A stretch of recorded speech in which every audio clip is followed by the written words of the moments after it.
Alright, so welcome everybody to my next playthrough, which is Resident Evil Revelations. And before I begin, there's a few things that's worth noting regarding not only this playthrough, but just my channel in general, okay? So the first thing worth noting is, yes, yesterday, which was the launch day of this game, Surgster2 and I did decide that we were going to try to play this game co-op. Come to find out that there is no co-op for the main campaign, surprisingly. Given that this game was released after Resident Evil 5, and that, on the back of the box it says co-op co-op 2 players, we figured that they would have campaign for the main game, which unfortunately they do not. Rather, they have campaign for this raid mode, which is basically like a challenge mode that runs along with the main campaign. It's basically, from what I've read, similar to, and if not the exact same thing as the main campaign, but the main campaign lacks any kind of co-op, which in a way is our fault for not properly researching this, which is why, when people always ask me why do I, constantly check games nonstop, even when I know when they're coming out and all that, I still check games just to make sure, this kind of stuff doesn't happen. And unfortunately, I didn't check it because I knew I was going to get this game anyway, so there would be no reason for me to check. But, in the case of Surgster, he didn't check that, and unfortunately, he had to pay the price for that.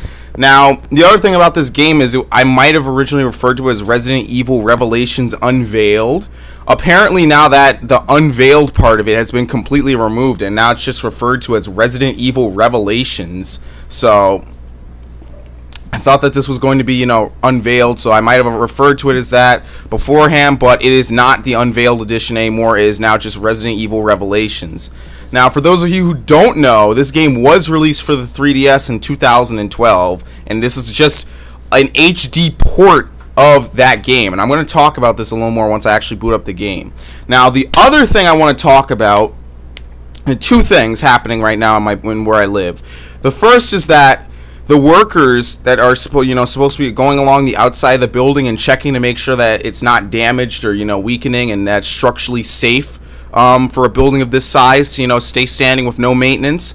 They're outside right now after months of inactivity, basically pounding away at the building, constantly checking the foundation, that sort of thing. Basically what they're supposed to be doing. So if you happen to hear any banging or any constant knocking or any drills or anything like that, that's just those guys again along the outside of my building. I can't tell them to stop. I refuse to tell them to stop.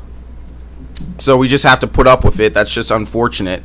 What really happened is the reason why they haven't been working at all is because there was a dispute with one of the people who lived in my building. I won't reveal anything about them, but they basically did not want them to, I forget what it was, either anchor the scaffolding to their terrace or whatever it was along those lines. And, that they issued a stop work order, and apparently the building company or the maintenance company did not acquire the proper documents to say that they have the right to do so. It's for the safety of the building, therefore we have to render your point moot and keep working. They didn't have that document ahead of time for whatever reason. I have no clue why they would not get that document. So they basically had to stop working for close to a month to 2 months. I'm not sure the exact time that they weren't doing anything. And so basically during that time, no construction or nothing has been done in our building, which is, again, it's putting a strain on the building's very restricted budget. It's, these people are now going to be working into the sweltering heat of the summer, and it's just like, wow, for such a small thing, it's, it's going to have big problems for everyone who lives here. Now, moving off of that, because, that's kind of a depressing topic, the good news is my air conditioning, ladies and gentlemen, does work. I was messing around with it last night. It was just too hot in my room. The air conditioning in my room does work, okay? It was the wall socket that kind of screwed up for my air conditioning instead of the actual air conditioning plug. I thought the wall socket was still fine. I never checked it though. And last night I was just like, what the hell? It's way too hot. If there's even a slight chance that it's, the plug will work in a different socket, I'm going to take it. And it does work. So my room is chilled now. It's at a good temperature. It's not going to be, stifling hot. So we can, that's great that, I find this out months too late. But now, without further ado, let's jump into Resident Evil Revelations for the Xbox, which has, now been demoted from a co-op playthrough to a single-player playthrough. unfortunately. So the only thing about this game, though, is that this game, apparently the Resident Evil franchise is on the verge of being rebooted, okay? Basically, after the failures of, what was it called? Not Ocarina. After the failure that was Operation Raccoon City and the failure that was Resident Evil 6, Capcom has basically been deciding that they're probably going to reboot the series, and let's face it, I don't like video game reboots. I understand that in like movies and in comic books, reboots can actually be beneficial to a franchise. It's kind of getting stale, you know, by remixing the story and whatnot. But I've seen a lot of video game series be rebooted, and I have a lot to say about that. I don't think for the most part that it's a good idea, that it helps out. I actually think that for the most part, rebooting does worse depending on who you get to handle the reboot. So, like, earlier this year, we had Dead Space get rebooted. I mean, not Dead Space. Devil May Cry get rebooted, and you saw how mixed the reception was to that. Especially concerning the character and the subject matter. So, I don't know about that, you know. But Tomb Raider, I'd say, was probably a pretty decent reboot. Devil May Cry wasn't that great. It wasn't exceptional. It wasn't amazing. Then you have games like the Spyro franchise has gone through a soft reboot and then a complete reboot, to mild mixed reviews, although generally I guess it's accepted that the original 3 Spyro games are still the best, despite being the oldest Spyro games. You've had franchises like Crash, you've had franchises like Rayman, you have all these franchises that have been rebooted, and they haven't done so well when they've been rebooted. So, do I want to see the same thing happen to Resident Evil? Not really, even though I agree that last year, 2012, was a shitty year for Resident Evil games. In fact, Resident Evil Revelations was probably the best game to happen to Resident Evil last year, despite being one of the, you know, as compared to Resident Evil 6, it wasn't even half as much the game that, you know, a big title like Resident Evil 6 and Operation Raccoon City. But, again, they're basing basically the entire Resident Evil franchise as we know it right now off the success of maybe this game and one more Resident Evil game. So, right off the bat, I think that's flawed. But without further, let's actually play the game first. Alright, I'll start a new game. I don't think I even have any autosave data. On normal difficulty, a hearty challenge. Actually, you know what? Hold on a second. I have to very briefly do something before I sit down and I won't be able to stand back up again. Oh, the joys of actually leaving without having to turn off the light.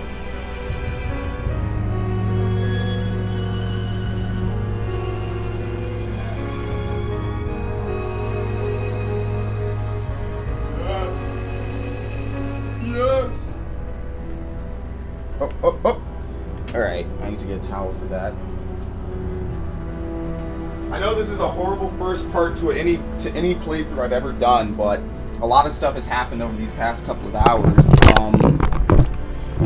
The only other thing I need to mention that I actually just remembered while I was in the bathroom was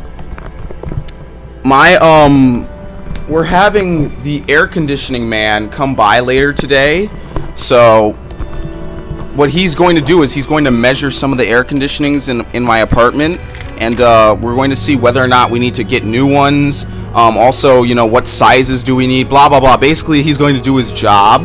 And I'm here right now. I'm going to get a phone call when he arrives. So I've actually moved a phone into my room so I can hear the phone go off when he arrives. So if you hear the phone go off and, you know, the part, and I basically stop recording, then you know what happened. It's just because, you know, this guy is going to be coming by and he's going to, you know, I have to be here. I can't be, obviously, I can't be recording when he's here.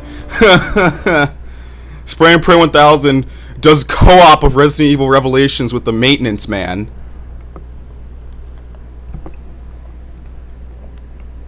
That would actually be funny, but I don't think he'd be down for it, and I don't want to have him on my channel, so too bad. So after 10 minutes, Resident Evil Revelations. Minus Surgster 2.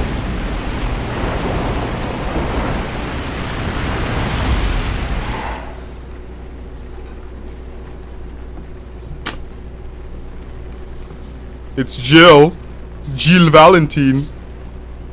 Hey, Jill. Hey, Jill. Hey, Jill. What the fuck? What is that?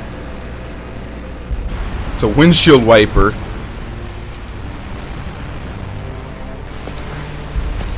Hey, Jill, step out into the rain for me.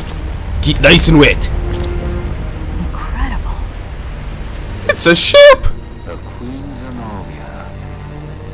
Oh, he has an accent. Lucky to be afloat. Take us around. Let's find a boarding point. Oh boy. It's a creepy boat. What better place for a survival horror game? Actually, they've used a boat before in Resident Evil. I forget what game it was. I think it was Dead Aim, which is like the forgotten game of Resident Evil. Nobody really remembers that. Zip up! BSAA! We have our own zip lines! For the expendable soldiers that die anyway. It's been 94 minutes since Chris and Jessica dropped off the radar. But the interpolation from their last known coordinates puts them... Right here on this ship. Alright, so Chris and Jessica are somewhere on here. You know, why don't they just keep Jill and Chris working together?